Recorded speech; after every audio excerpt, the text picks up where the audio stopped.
ನಮಸ್ಕಾರ. ನನ್ನ ಯೂಟ್ಯೂಬ್ ಚಾನಲ್ಗೆ ಎಲ್ಲರಿಗೂ ಹೃತ್ಪೂರ್ವಕವಾಗಿ ಸುಸ್ವಾಗತ.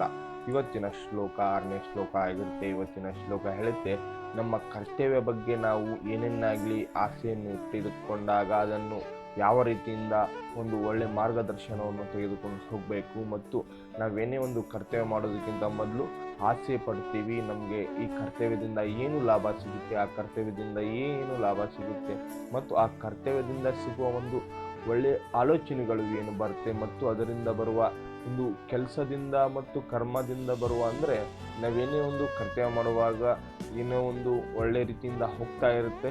ಈ ಒಂದು ಒಳ್ಳೆ ರೀತಿಯಿಂದ ಸಕ್ಸಸ್ ಅಂತ ಬಂದಾಗ ನಾನು ಈ ರೀತಿಯಿಂದ ಹೋಗ್ತೀನಿ, ನಮಗೆ ಈ ರೀತಿಯಿಂದ ಬರುತ್ತೆ ಅಂತ ನಾವು ಮನಸ್ಸಿನಲ್ಲಿ ಅಂದ್ಕೊಳ್ತೀವಿ. ಆದರೆ ಮನಸ್ಸಿಗೆ ಅದನ್ನು ನಾವು ಒಂದು ತ್ಯಾಜಿಸಬೇಕಾಗುತ್ತೆ. ಅಂದರೆ ಈ ರೀತಿಯಿಂದ ಆಲೋಚನೆ ಮಾಡಬೇಡ, ಯಾಕೆಂದರೆ ನಿನ್ನ ಅತಿಯಾದ ಆಲೋಚನೆಗೆ ನಿನ್ನ ಆಸೆಗಳು ತ್ಯಾಜಿಸಬೇಕಾಗುತ್ತೆ. ಅಂದರೆ ನಾವು ಏನೇ ಒಂದು ಕರ್ತವ್ಯ ಮಾಡ್ತಾ ಇದ್ದೀವಿ ಅಂದರೆ ಇಲ್ಲ ಅಂದರೆ ಅದು ತಪ್ಪಾಗುತ್ತೆ ಅಂತ ಈ 6ನೇ ಶ್ಲೋಕ ಹೇಳುತ್ತೆ.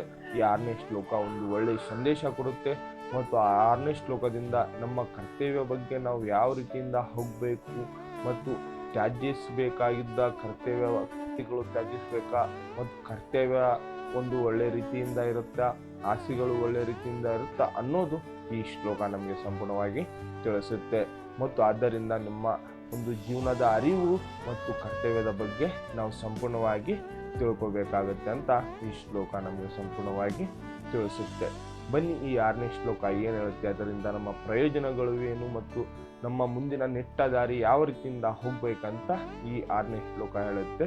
ತಿಳಿದುಕೊಳ್ಳೋಣ ಬನ್ನಿ 6ನೇ ಶ್ಲೋಕ ಏನು ಹೇಳುತ್ತೆ ಅಂತ. ಈ 6ನೇ ಶ್ಲೋಕ ಹೇಳುತ್ತೆ, ಸನ್ಯಾಸಕ್ತೋ ಮಹಕಂ ಮಮ ಪುಕ್ತಂ ಮಯಾ ಯೋಗತಂ ಯೋಗಾಯವಕ್ತೂ ಮುನಿ ಬ್ರಹ್ಮಣ ಚಿರಣ್ಣಾದಿಗಚ್ಚಾತಿ. ಇದರ ಅರ್ಥ, ಎಲ್ಲ ಬಗೆಯ ಕರ್ಮಗಳನ್ನು ತ್ಯಾಜಿಸು, ಭಗವಂತನ ಭಕ್ತಿಪೂರ್ವಕ ಸೇವೆಯಲ್ಲಿ ಇದ್ದರೆ ಮನುಷ್ಯನು ಸುಖವಾಗಿರಲಾರ.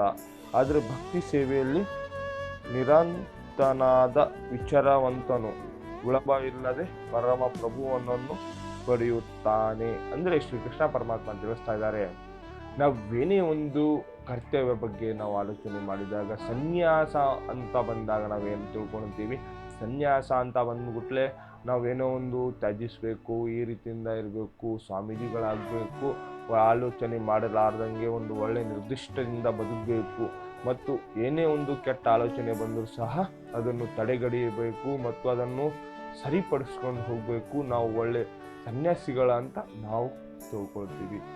ಸನ್ಯಾಸಿದ ಒಳ್ಳೆಯ ಉದಾಹರಣೆ ಅಂದರೆ ಅದರ ಅರ್ಥ ಏನಂದರೆ, ಸನ್ಯಾಸ ಅಂದರೆ ನಮ್ಮ ಒಳಗಿನ ಒಂದು ಆಸೆ, ಅಹಂಕಾರ ಮತ್ತು ಇನ್ನಷ್ಟು ಇತ್ಯಾದಿಗಳು ತ್ಯಾಜಿಸಬೇಕಾಗುತ್ತೆ.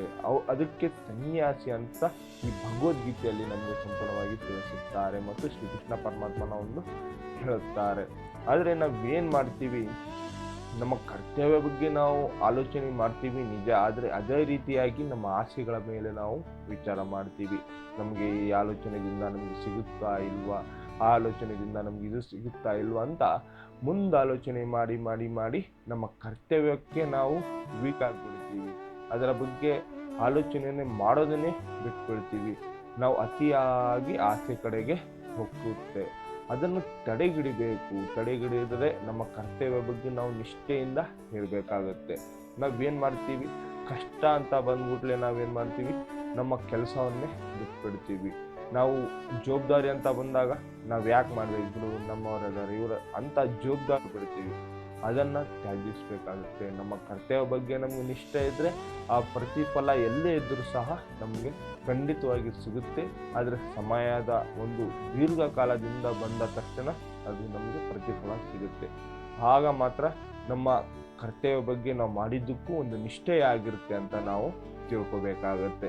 ಅದೇ ರೀತಿಯಿಂದ ನಾವು ಒಂದು ನಿಷ್ಠೆಯಾಗಿ ಕರ್ತವ್ಯ ಮಾಡಿದರೆ ಆ ಆಸೆಗಳು ಮತ್ತು ಒಂದು ಏನೇ ಒಂದು ಮುಂದಾಲೋಚನೆ ಆಸೆಗಳನ್ನು ನಾವು ನಿರಾಕರಿಸಬೇಕು. ಆ ಕರ್ತವ್ಯದಿಂದ ಮಾಡಿದರೆ ಆ ಆಸೆಗಳ ಬಗ್ಗೆ ನಾವು ಆಲೋಚನೆ ಮಾಡೋಕ್ಕೆ ಸಮಯ ಸಿಗೋದಿಲ್ಲ ಅಂತ ನಾವು ಭಾವಿಸಬೇಕು ಮತ್ತು ತಿಳ್ಕೊಬೇಕಾಗುತ್ತೆ.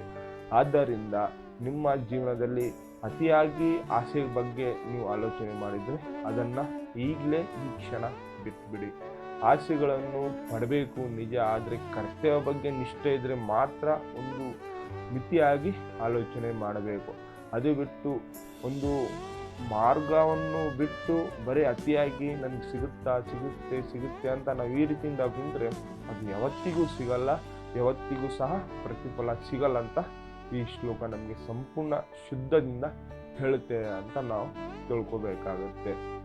ಮತ್ತು ಸನ್ಯಾಸಿಗಳು ಅಂತ ಬಂದಾಗ ಕಾಡಿಗೆ ಹೋದರೆ ಸನ್ಯಾಸಿ ಅಂತ ನಾವು ತಿಳ್ಕೊಬಾರ್ದು. ಸನ್ಯಾಸಿ ಅಂತ ನಿಮಗೆ ಮುಂದೆ ದಿನ ಒಂದು ಒಳ್ಳೆ ರೀತಿಯಿಂದ ಬದುಕಬೇಕು, ಅಹಂಕಾರ ಬಿಡಬೇಕು, ಒಂದು ವ್ಯರ್ಥ ಸಮಯವನ್ನು ಮಾಡಬಾರ್ದು, ಒಂದು ಒಳ್ಳೆ ರೀತಿಯಿಂದ ಬದುಕಬೇಕು, ಆಸೆಗಳನ್ನು ಬಿಡಬೇಕು.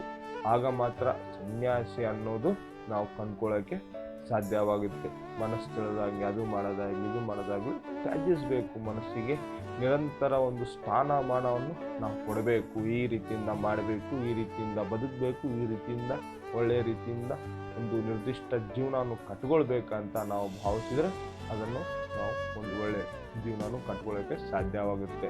ಒಂದು ಉದಾಹರಣೆ ಮುಖಾಂತರ ನಾವು ತಿಳಿಸ್ಬೇಕಂದ್ರೆ, ನಾವೇನೇ ಒಂದು ಕರ್ತವ್ಯ ಅಂತ ಬಂದಾಗ ನಾವೇನಂತೀವಿ, ಕೆಲಸವನ್ನು ಒಂದು ಏನೋ ಒಂದು ಪ್ರತಿಫಲ ಸಿಕ್ಕಿಲ್ವಾ ಅಂತ ನೀನು ಕೆಲಸವನ್ನು ಬಿಡಬೇಡ, ನಿನ್ನ ಕರ್ತವ್ಯವನ್ನು ನಿಷ್ಠೆಯಾಗಿ ಮಾಡು, ಆ ಪ್ರತಿಫಲ ಎಲ್ಲೇ ಇದ್ರೂ ಸಹ ನಿನಗೆ ಹುಡುಕೊಂಡು ಸಿಗುತ್ತೆ ಅಂತ ನಾವು ತಿಳ್ಕೊಬೇಕಾಗುತ್ತೆ.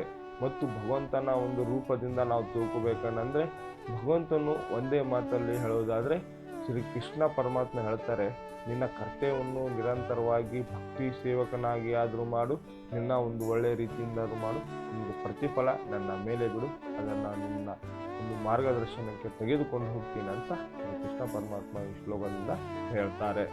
ಈ ಒಂದು ಶ್ಲೋಕ ನಿಮಗೆ ಸಂಪೂರ್ಣವಾಗಿ ಒಂದು ಒಳ್ಳೆಯ ರೀತಿಯಿಂದ ತಿಳ್ಕೊಂಡಿದ್ದೀರಾ ಮತ್ತು ಇವತ್ತಿನ ಒಂದು ಐತಿಹಾಸಿಕ ಶ್ಲೋಕವನ್ನು ಸಂಪೂರ್ಣವಾಗಿ ತಿಳ್ಕೊಂಡಿರ್ತ ನಾನು ಭಾವಿಸ್ತೀನಿ. ಮತ್ತು ನಿಮಗೇನಾದರೂ ಒಂದು ಒಳ್ಳೆಯ ರೀತಿಯಿಂದ ಅರ್ಥ ಆಗಿಲ್ಲ ಅಂದರೆ ಕಮೆಂಟ್ ಸೆಕ್ಷನ್ನಲ್ಲಿ ಕಮೆಂಟ್ ಹಾಕಿ ಅದನ್ನು ಚರ್ಚೆ ಮಾಡಿ ನಿಮಗೆ ಸಂಪೂರ್ಣ ಇನ್ನೊಂದು ರೀತಿಯಾಗಿ ಜ್ಞಾನವನ್ನು ನಾವು ತಿಳಿಸ್ತೀವಿ. ಬನ್ನಿ ಈ ಶ್ಲೋಕ ಮುಕ್ತಾಯಗೊಳಿಸೋಕ್ಕಿಂತ ಮೊದಲು ಒಂದು ಶ್ರೀಕೃಷ್ಣ ಪರಮಾತ್ಮ ಜಪ ಮಾಡೋಣ. ಮತ್ತು ನನ್ನ ಚಾನಲನ್ನು ಸಬ್ಸ್ಕ್ರೈಬ್ ಮಾಡಿಲ್ಲ ಅಂದರೆ ಸಬ್ಸ್ಕ್ರೈಬ್ ಮಾಡಿ. ಇದೇ ರೀತಿಯಿಂದ ಶ್ಲೋಕಗಳು ಜೀವನದ ಅರಿವು ಮತ್ತು ಜೀವನದ ಚರಿತ್ರೆಯನ್ನು ಬದಲಾವಣೆ ಮಾಡೋದು ಈ ಶ್ಲೋಕದಿಂದ ಅಂತ ನಾವು ತಿಳ್ಕೋಬೇಕು.